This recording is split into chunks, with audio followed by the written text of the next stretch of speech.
Have you ever wondered how industry measure temperature, humidity, pressure level or flow inside massive plants and machine? In this video, I'll explain the complete basics of industrial process measurement in very simple language. Before we talk about sensors, transmitters or controllers, we must first understand one simple question. Why do industry measure anything at all? Because if you cannot measure something, you cannot control it. And if you cannot control it, your process will become unstable, unsafe, or inefficient. So, measurement is the foundation of industrial automation. Let us understand this is very simple way. Imagine you are boiling water at home. How do you know the water is hot or not? You touch it, right? Your body senses the temperature, but machines cannot touch or feel anything. Machines need sensors. So, in industry, we install sensors that help machines sense the environment. This is called process measurement. Process measurement means measuring physical conditions inside an industrial process. For example, temperature of furnace, humidity inside a clean room, pressure inside a pipeline, level of liquid inside a tank, flow of water inside a pipe. All these things must be measured continuously. Now let's understand with some simple examples. In pharma clean room, humidity must be controlled. If humidity increases too much, medicine quality may get affected. So companies install humidity sensors and transmitters. In cold storage warehouses, temperature must remain around 2 degrees Celsius to 8 degrees Celsius. If temperature rises, the medicine or food may be spoiled.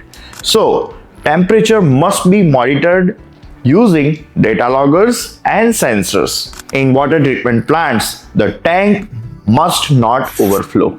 So we install a level sensor. When water reaches the top level, the pump stops automatically. In boilers, pressure must be controlled carefully.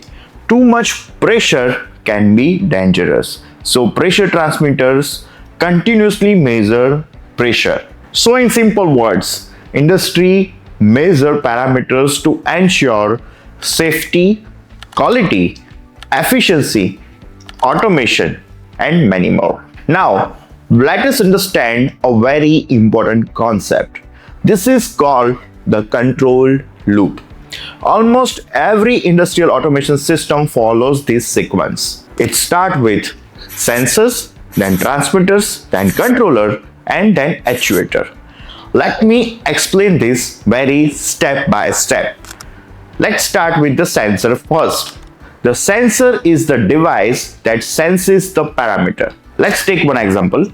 RTD sensor senses temperature. Level sensor senses liquid level. Pressure sensor senses pressure. The sensor is like eyes of the system. Now let's talk about transmitter part. The sensor signal is usually very small. For example, a temperature sensor may produce a signal in millivolts. So, machines cannot easily read such small signals. So, we use a transmitter. The transmitter converts the sensor signal into a standard industrial signals. And that standard industrial signals are usually 4 to 20 milliampere. This signal can travel up to 1 kilometer long distance and can be controlled by the controllers. Now, let's talk about the controller. The controller receives the signal from transmitter. Then it compares the measured value with the desired value. Here, also let's take one example. Desired temperature is 80 degrees Celsius and the measured temperature is 85 degrees Celsius. Controller will detect the difference and take action accordingly. Now, let's come to the actuator part.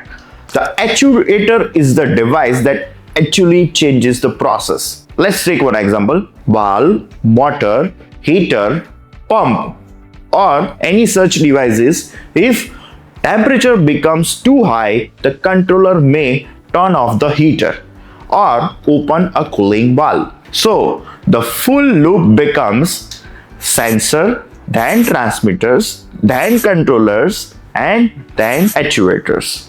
This is called a closed loop control system. Now let us briefly understand the main parameters we deal with a radical TechArt. These are the most common measurement in industry.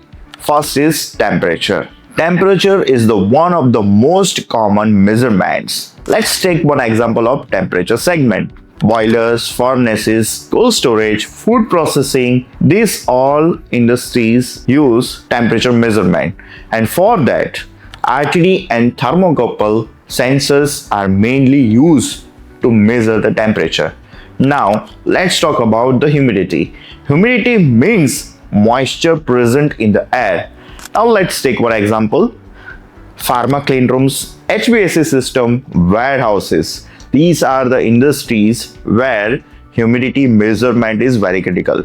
So, they use humidity sensors, humidity transmitters, and data loggers. Now, let's talk about the pressure parameter.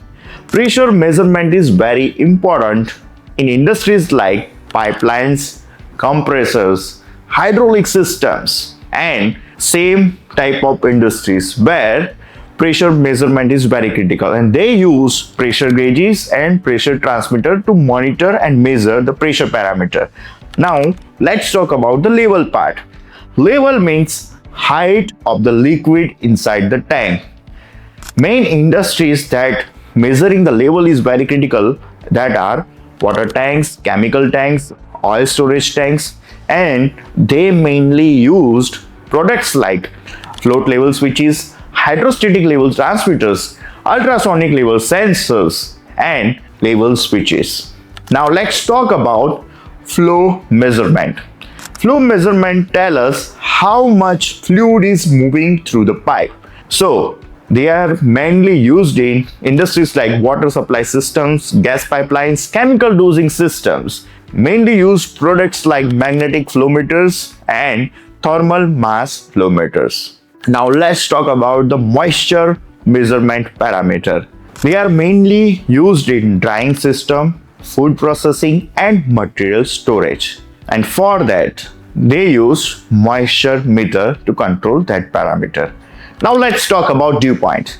Dew point measurement is used in compressed air system, dry rooms, industrial drying processes, and many industries where humidity measurement part is very critical. Now, same parameter like dew point, we have moisture in oil also available. So let's talk about where moisture in oil is very critical. Many industries monitor moisture inside transformer oil or lubrication oil, and this helps them to prevent equipment failure. Now let's talk about gas measurement.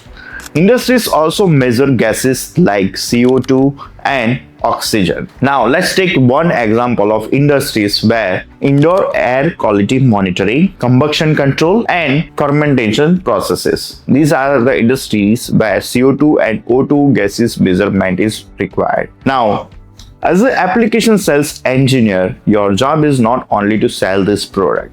Your job is to understand the customer process. Always start by asking, what parameter do you want to measure? Or if you are the customer, then you need to think about this. What parameter do you want to measure?